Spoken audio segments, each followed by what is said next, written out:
Hello,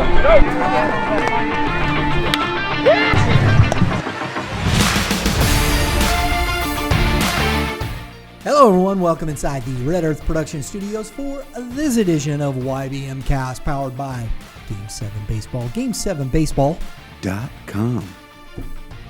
Absolutely. And we're talking youth baseball today. Youth baseball talk.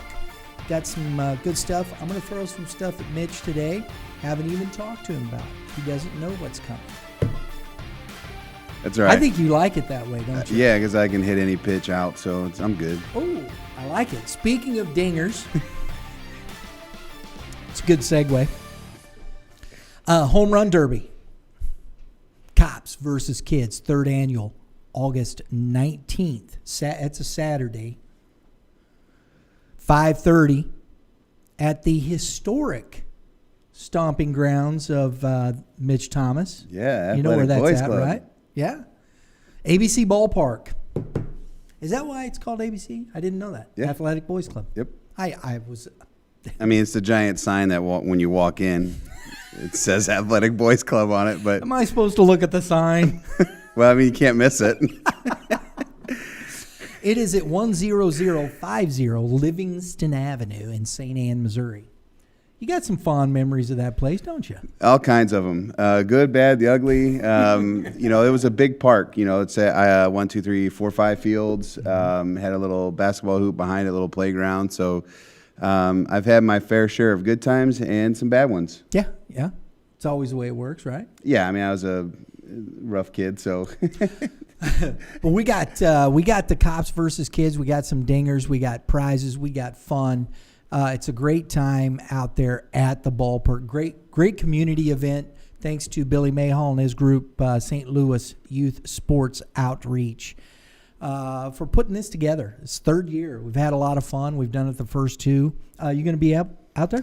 I'm actually free in August, so when I originally saw it, I think I had some work to do, but I'm going to try to make my first event. I actually haven't gone to one yet because I'm typically busy during this time frame, and so I might just try to get out. Plus, you already know how I feel about that concession stand. Yeah, exactly. You got to come out to the concession stand. Right. Yeah, just old stomping grounds. We'll put you on the mic. Call some dingers. Yeah. Well, I was wondering why Billy didn't put me in there. I was trying to dress up like a 14-year-old. I didn't make the cut, and I'm definitely not a police officer, so I didn't get lucky. Do you have your birth certificate? I-14. I thought you was giving me some love. I just felt like Tom Brady right there. Oh, man. I thought you was giving me some love, so I went sorry. to give you.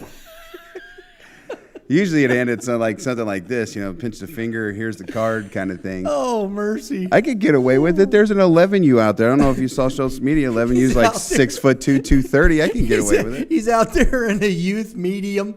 Oh, man. Can I at least get a youth extra large?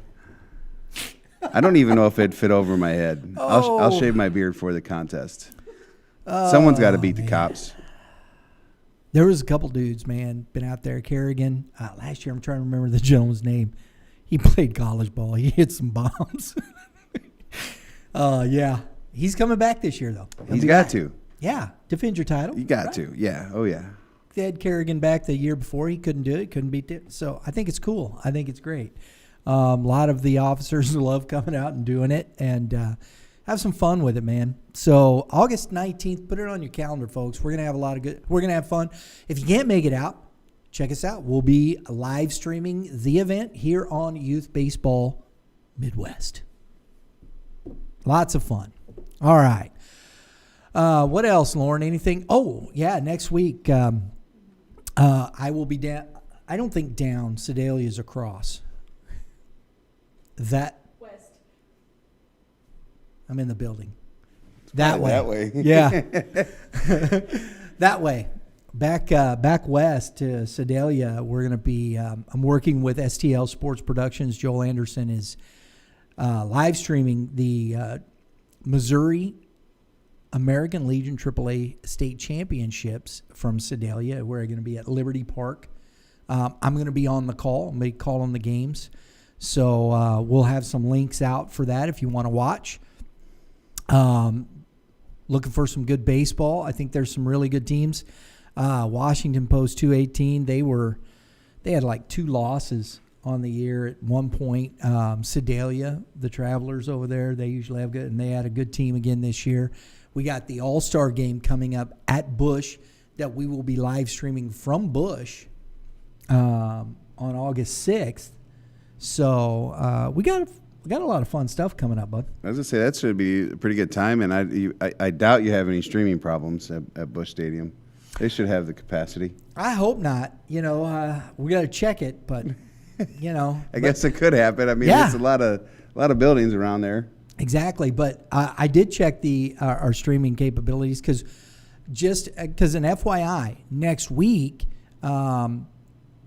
with that in mind, from Sedalia, we're going to do the shows live before the games start there. We're going to hope to get some interviews with some of the players coming in that are playing there and talk to some of the coaches of these teams. I'm going to try and set those times up, and we'll have a schedule out because I think it's a great opportunity to talk about Legion baseball, see what's going on with Legion baseball still.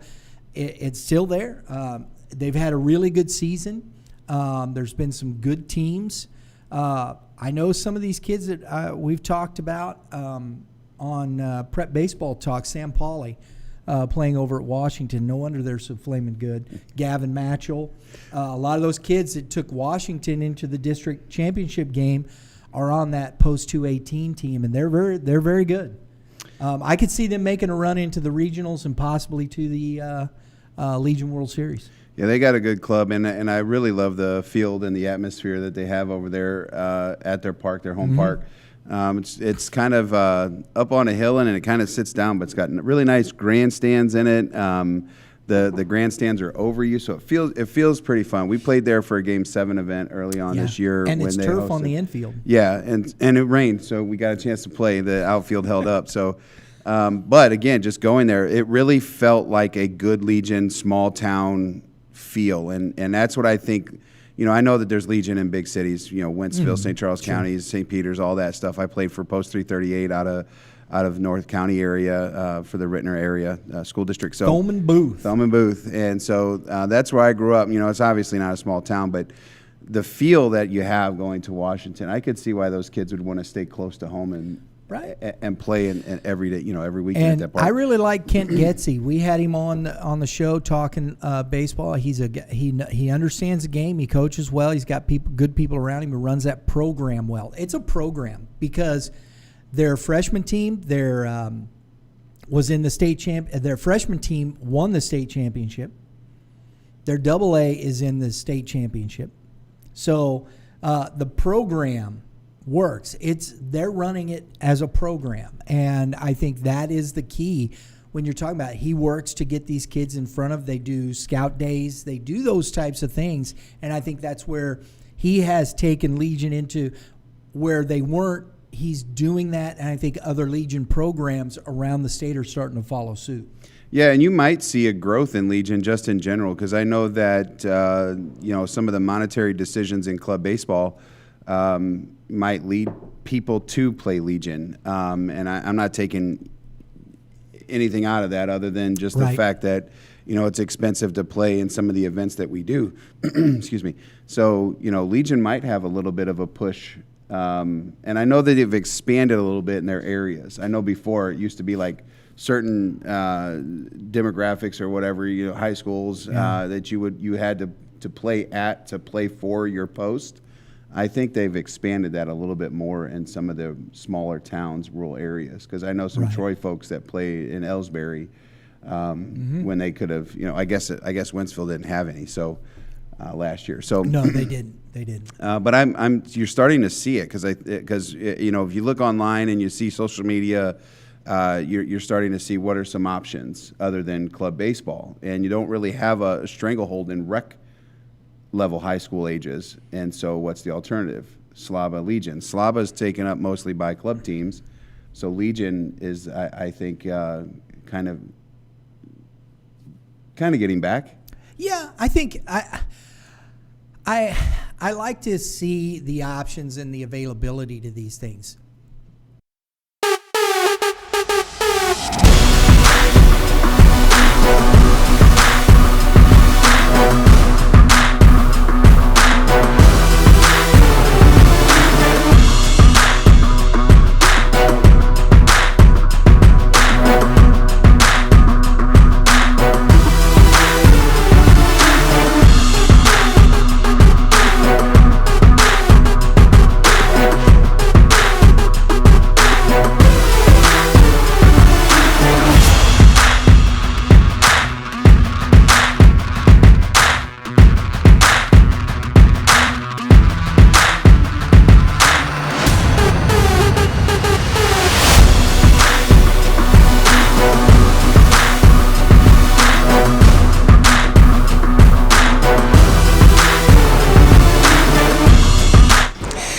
So we opened up in 2019, and basically there was a void in the area. I mean, we saw that there was an opportunity to have a retail store where people could come in and actually touch and feel the tangible object that they're buying.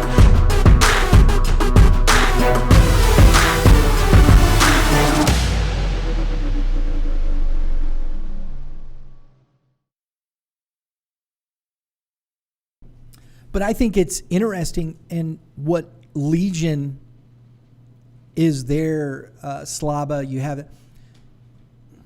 And this goes to the conversation. And we're talking about 8, 9, 10, 11, 12. We've always talked about youth baseball, Mitch. And I like to keep it in that context because you have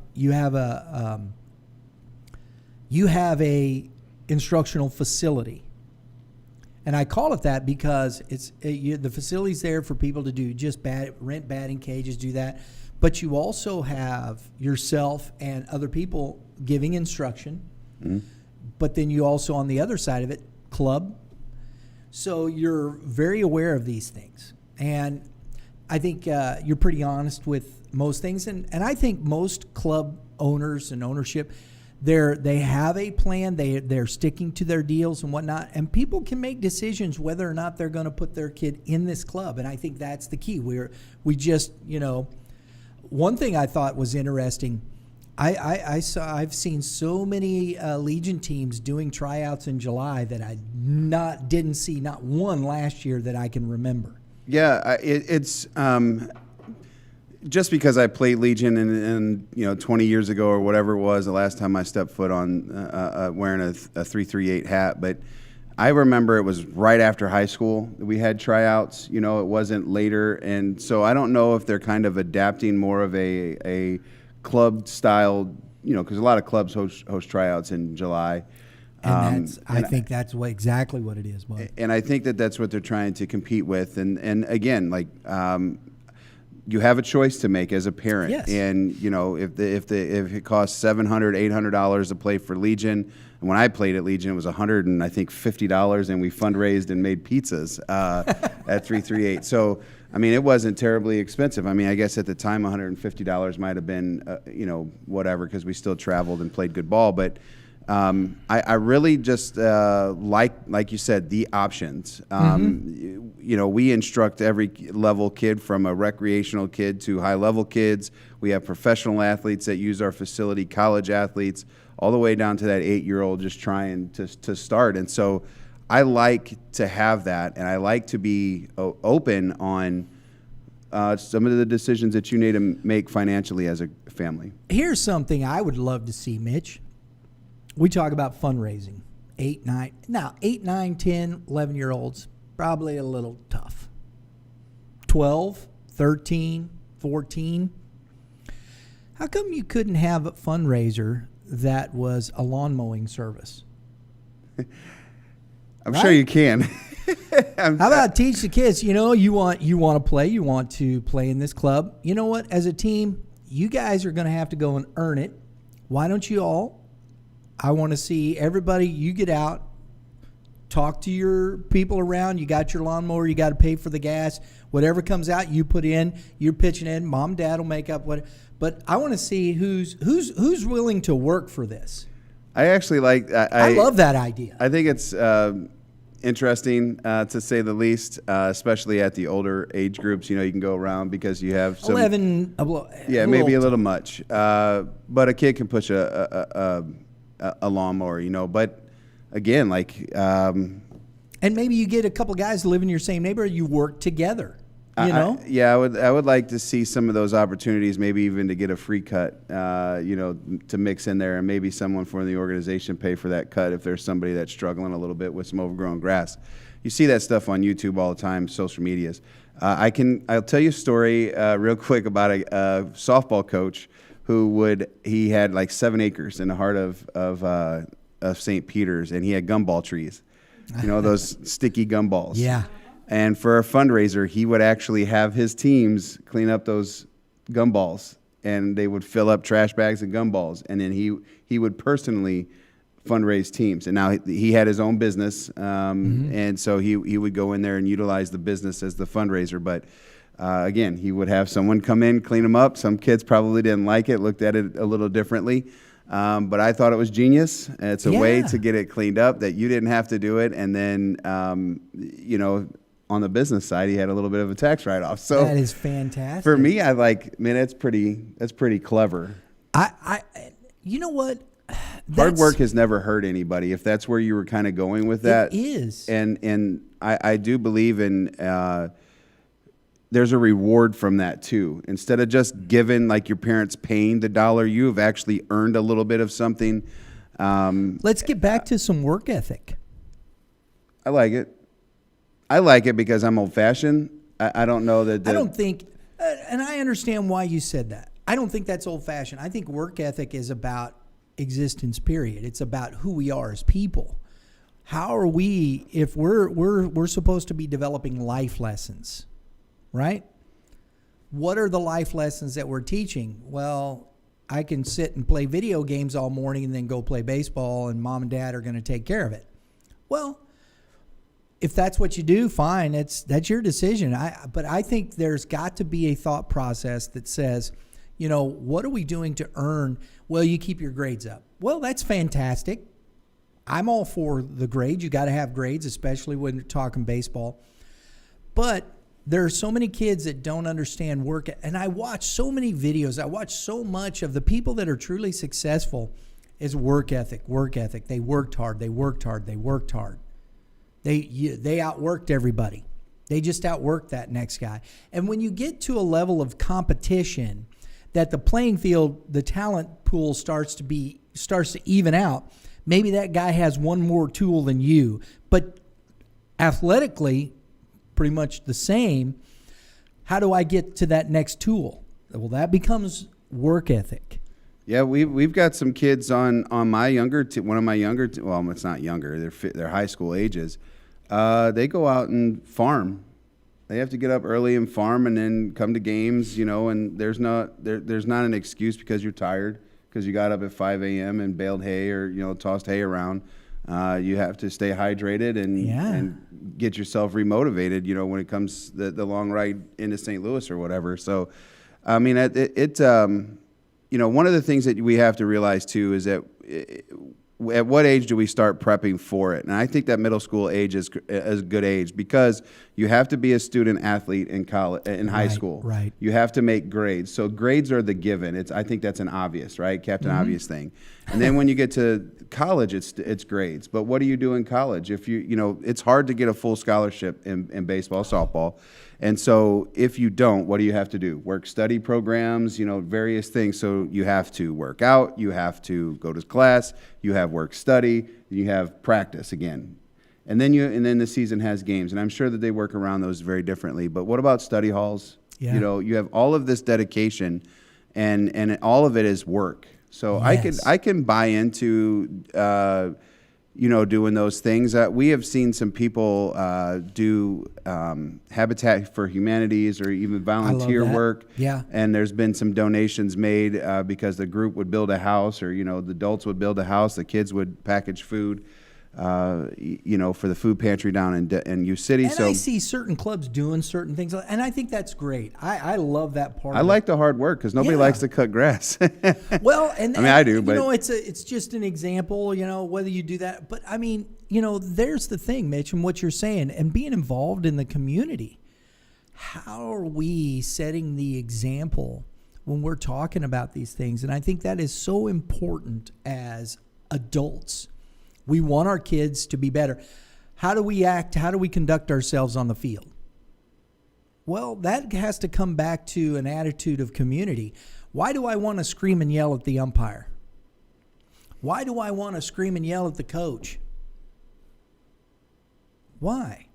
They're part of the community. Hey, support. You may not like something, but how are we dealing with these things? How are we coping? And how are we setting that example for these young people? And then setting those things in motion of, it's funny because you got dad working 80 hours a week and he shows up on the weekend when one of the best things, one of the best emails I got early on in this season, and I think I showed it to you, Mitch.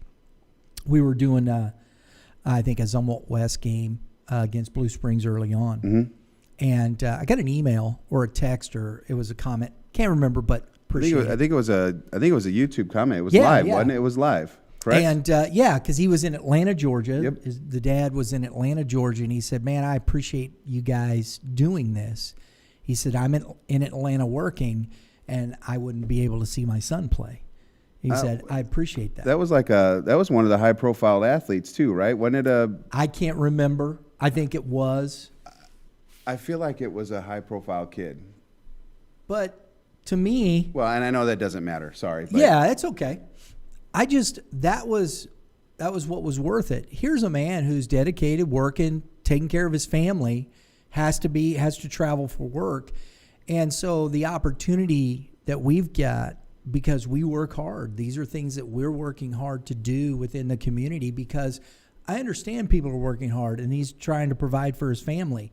And hopefully that's instilled in these kids. And when you see a kid that's working hard and putting himself in that, you understand that those values, those ethics are being instilled in that player. You hope. Kudos to the parents. Yeah, for sure. And you could tell a difference between blue collar, white collar kind of folks on just and it is what it is. But I evaluate people. And you can definitely tell the kids that have to go to work and the kids that get to sit at home and mom and dad take care of things. And I'm not saying that one kid's better or worse. No. But you can get a vibe on who's spoiled, who might have to do a few different things. You said that out loud, didn't you? Well, but even then, like even kids that are spoiled aren't necessarily bad apples or anything crazy like that. I understand There's what still you're saying. a ton of respect. It's just when you think about going to work, some people look at it very different. Like, man, I got to do this today. It's hot. Some people walk outside and they're like, "This ain't hot. Like, let's go to work." They're not. That's a difference between people who might complain or complain less, or people who really complain because their fingers don't have blisters on them, or maybe their only thumbs do for playing video games. I think it's always been that, because I think us as parents, the one thing that we always want to do is try not to make life harder than what we had it. We always try to make it easier for our kids, and we forget some of the foundations that helped us get through life, and we take that away because some of that's adversity. Some of that you just need to let your kid fail, and I think that hard work does that. And I think they're in clubs, as we look at these things, and parents evaluating, as what we're doing with our kids, and it goes back to what I've talked about. My kid, I pay for him to play. No. We have to change that narrative and get back to developing work ethic. Well, yeah, I'm paying, but hey, how is he earning that? How is a child earning? What are we instilling here? Because we can sit and talk about it, and not say it. I don't mind, the entitlement, and we talk about the entitles, and I know that offends some people and it doesn't offend others. And so that's, if whatever shoe you want to put on, I guess there you go. But this is where we're at. And I think youth sports is definitely within that construct of that conversation. And you see the different dynamics of attitudes and this and that, and people out on the weekends. And all parents, I think, approach it to some degree. Some are the same, some are different. Maybe everybody's different. I think you have maybe two sides of each coin. How do you approach it? If you got the cash to pay right up front, fantastic. More power to you. I have no problem with those things. I really don't. I definitely don't. But I still think there is an opportunity, though, to for the child to understand, just because dad did this, how are you earning that? And I think you can still put those things in place. And I think there are a lot of parents that do that. How are you earning that?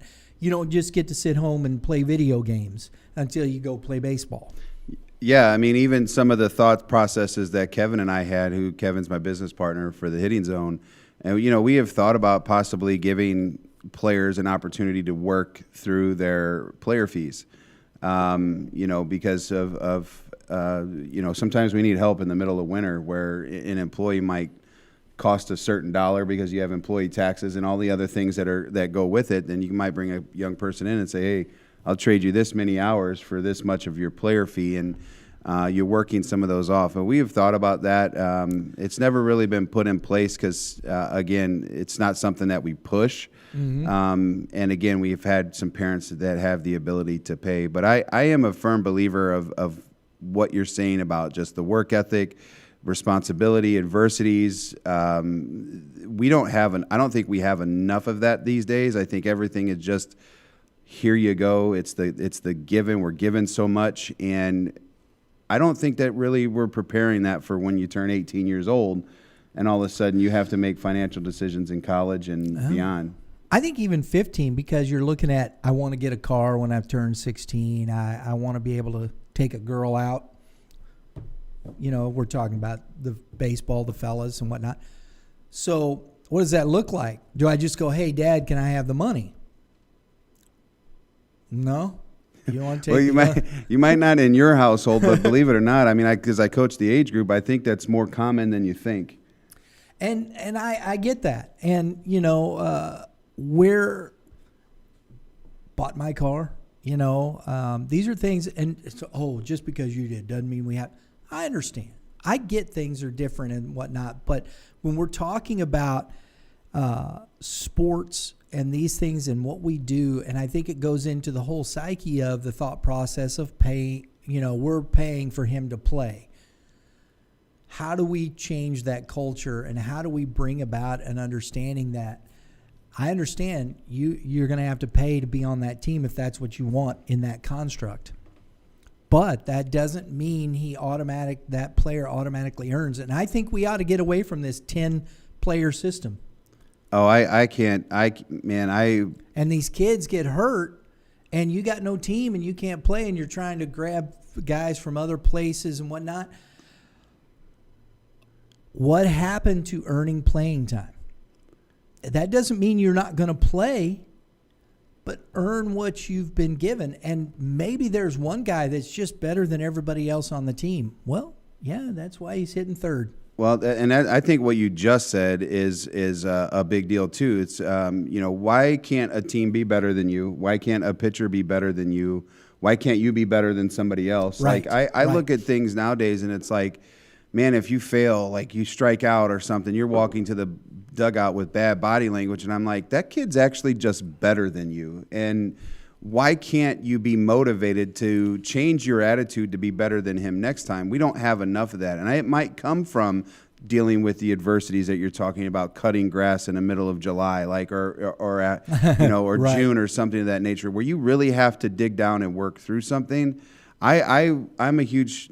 You can cut grass in the morning when it's cooler. Well, yeah, for sure. But just at the end of the day, though, like talking about you're not the pay to play. I paid, so my son should play.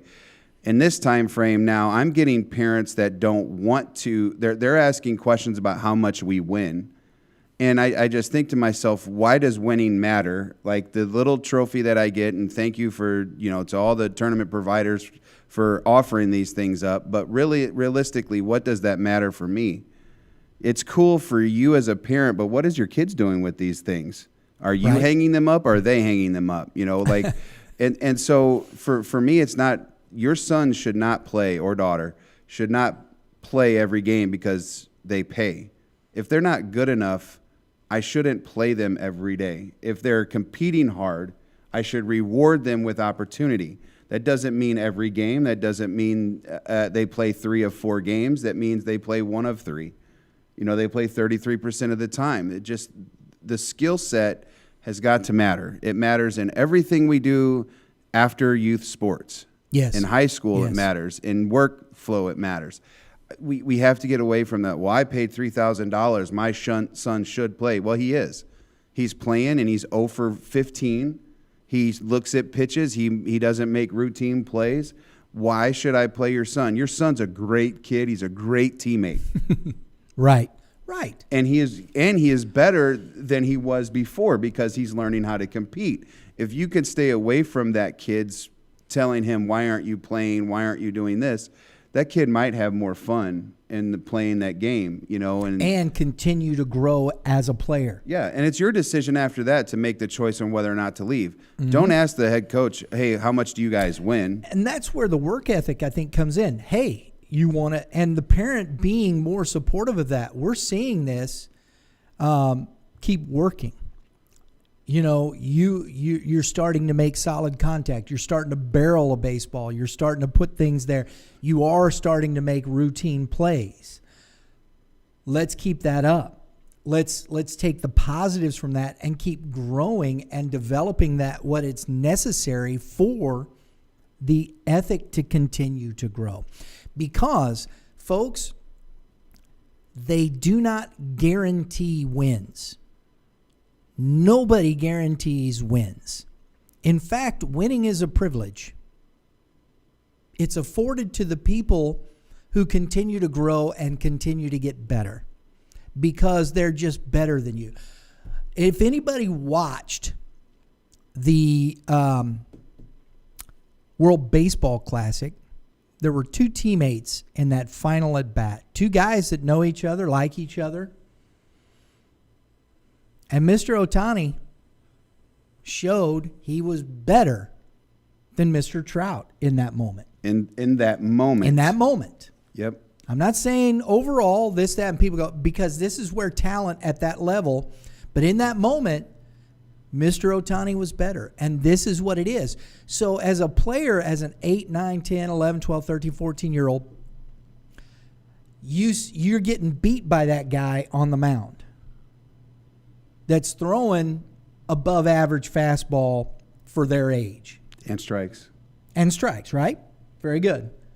So as a hitter, how am I working to hit that above average fastball that he's got on the outer half of the plate that's been beating me? How do I do that? How do I talk to my coach about that? Right? How long do we have for this show?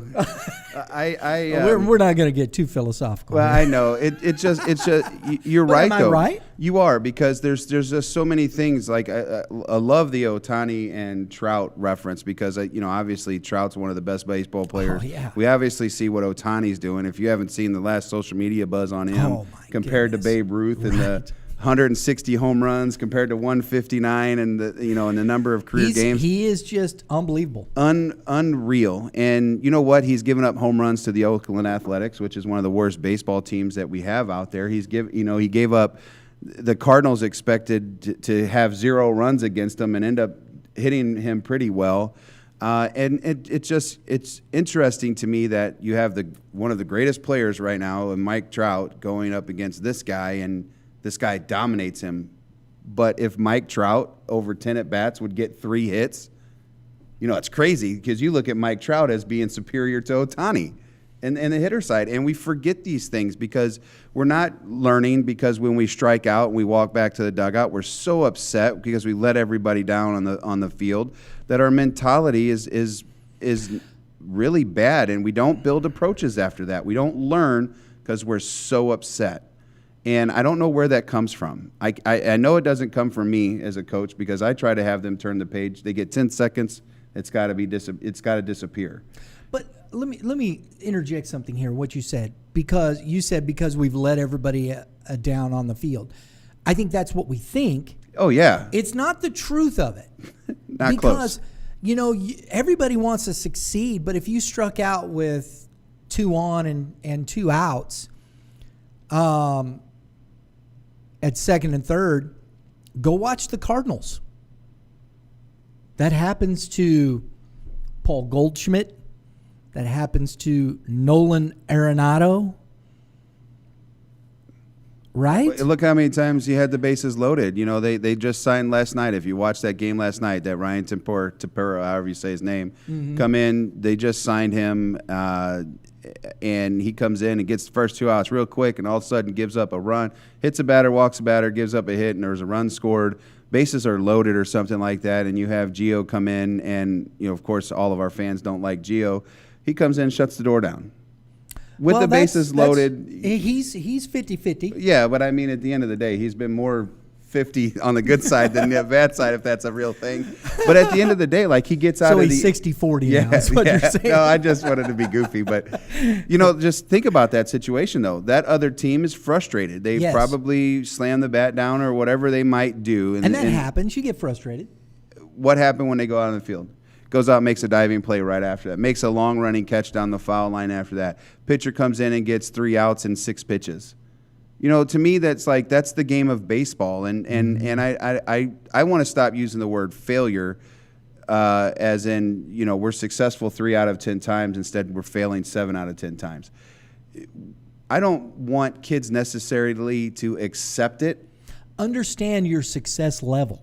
I want them to understand what happened. Yes. How did you strike out? What was your emotions like? Journalize what your thought process is. Feel what your thought process is, and make an adjustment. Why don't kids talk to each other after at bats? Kid struck me out on a curveball outside after this, that, whatever. 70% of the pitches are on the outside corner. Why am I trying to pull everything still? Mm-hmm. Why am I not trying to work the middle of the field? And we are not building IQ this way. And so I do feel like failure will absolutely lead to success. But that goes into work ethic. 100%. Because if you continue to fail at something, how are you getting better at it? Doesn't work ethic build trust? I think so. So, I think so. You can trust yourself? I mean, Yeah. How many days do you go into work and just, when you walk in there, you don't have to read a manual to do your job anymore? And there you go. Because everybody has gone into their work, into their job, and at some point have failed and had to deal with that failure. But you can't let that deter you from succeeding, and you go back in, and as you said, I don't need the man. I know what to do. I know how to do it. If you're, physical, you make a mistake on a construction job, could be dangerous. You make a mistake in a financial position, it could lose people money. So there are real risks. It's not different. And understanding how we teach kids if you do make that, if you do fail, if you make a mistake, if those things go bad, that isn't the end of the world, but how do we correct it so those things do not and it goes back to work ethic. How it's an ethos that you follow throughout your life as moving forward, going, hey, we don't need to continue to fail, even though I know if I've hit the ball hard 80% of the time. There's a law of averages that says you should probably have a good batting average. That's the way it works. And we don't think about how many times, and that's where I don't like in baseball, if we're talking about this philosophically in this respect, I do not like strikeouts in baseball. I don't. I know people, it's acceptable because the guy hit 40 home runs. Oh, you mean on the hitting side? Yeah, on the hitting side. Well, of course, yeah, strikeouts, of course, on the pitcher side. Well, I just wanted to make sure. I was like, do you not like strikeouts at all? Because then you have this idea that your averages start to go down. If I'm putting the ball in play, if I'm putting pressure on the offense, I love to watch Freddie Freeman. I love to watch him as a Brave. Freddie Freeman puts pressure on a defense because he doesn't strike out. He puts the ball in play. He always is battling, making you throw pitches, working to get him out. I think the biggest example right now of that is the Luis Arias from Miami, who the Cardinals are playing right now. So when you watch this show, tune into the games and find out how hard this guy is to get out. I mean, they're throwing pitches up and in, and he's hitting doubles down the left field line, and his barrel control. And it's crazy to me because last night he came up in a big situation, Cardinals up 1 or 2 runs or whatever it was, and they're treating him like he is some big power hitter because he is hard to get out. And because there's runners at second and third, a single is going to score those 2 runs with 2 outs. And so it's like he can bloop a ball, he can blast a ball, he can do it all. And I'm with you. I do feel like there's certain players on the team that get a little bit more leeway with the strikeout numbers. I understand. But when you're a kid that's say 5'5" and you're on a baseball field at 15U, you want that kid slapping singles across the field. You don't Put care the ball if it's in play. yeah. You don't baby. care if it's a bloop or a hard hit ball in a gap. My 3-4 hitters, I do want them swinging for opportunities. And then even then, with certain situations, I want people swinging. So I understand it. And I think that should happen at almost every age group. I want the kids who have the intent, I don't want them shutting that down. I want them to maintain that intent. And if there's 2 outs and there's nobody on, I want them to hit a double, because it takes now from that age group, if he's slow and he can't steal bases, I need 2 more hits to score him. Because whether it be youth baseball or high school baseball, I could probably count on one hand how many times I've seen an errorless game. Right? At some, yeah, especially with how you might look at some of the errors that might happen mentally, physically, Even physical. I could through, probably count on one hand. Yeah, we've gone through a couple games where I played some clean games this year, but we've also had games where we've had 3-4 errors that are ridiculous ones, but making diving plays left and right. I do wish our kids would be mentally stronger. They want the drip, they want the eye black, they want the oven mitts, they want the chains, they want the music. Where's the work ethic? Where's the work ethic and where's the mentality? Was that a real one this time? That was a real one, bro. You wasn't checking my ID? I wasn't checking the ID. I wasn't checking a 14-year-old. I'll shave the beard, Billy. Wearing the youth medium. You know that youth medium ain't going over my shoulders or face. I might be able to get into like the body part of it, but it ain't going through that little head. I put on we have some like extra small hats, and I tried to put one on, and it sat right here, and it felt like when you got in the 80s, that little hat with the little fan on it, the little thing. That's what it reminded me of. I'd have loved to have seen that. You got to put that on Facebook, bro. No. There's some things. I tell you what, leave it alone. We got hammered with rain on Sunday, Saturday, Friday night, maybe, I don't know. Yeah. And one of our parents come in to help the boys get something to let them know that rain was, kind of slowing down in the next 10 minutes. Let's get out there. And all the boys had rooted him on to go out on the field and dive head first. He rips his shirt off, man. He takes off running, dives head first. Mom ain't letting him get in the car. Oh, man, it was awesome. And the player goes, he ain't even been drinking. So he just did it all. He goes, hey, I can't let them kids down. And I loved it, man. And then all weekend long, man, he was out there rooting the kids. The boys kind of adapted that for the weekend. And it was a good time. Just having fun. And that's what really the game is about, is trying to have them as much fun as you can. But it's out there on the internet. I put it out there. Oh, sweet. Dad loves that. Check that out. It might be on the TikTok channel. Folks, thanks for tuning in. Please, your comments below. I got to do that more. I got to put up the comment. What do you think about this? Can we do cue cards? We just actually do cue cards? I'm working on a system with the TV. Yeah.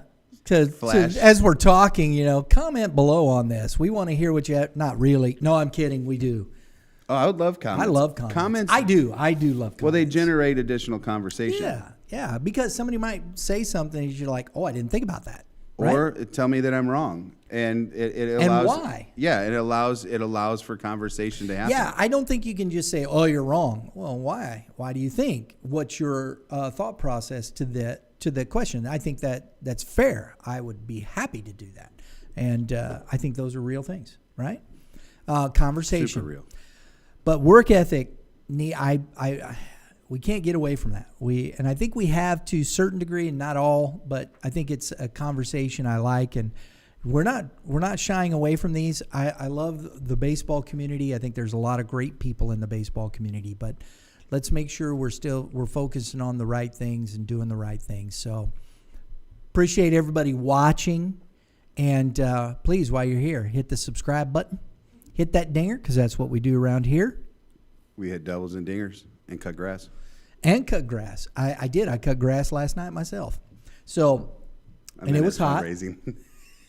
Yeah, I was fundraising myself. My children don't cut my grass anymore. Yeah, see, here we go. This is now There it is, right now there, we're going to see? have comments. We go, Brian, you don't even let your own kids do it. No, they're grown all. I know.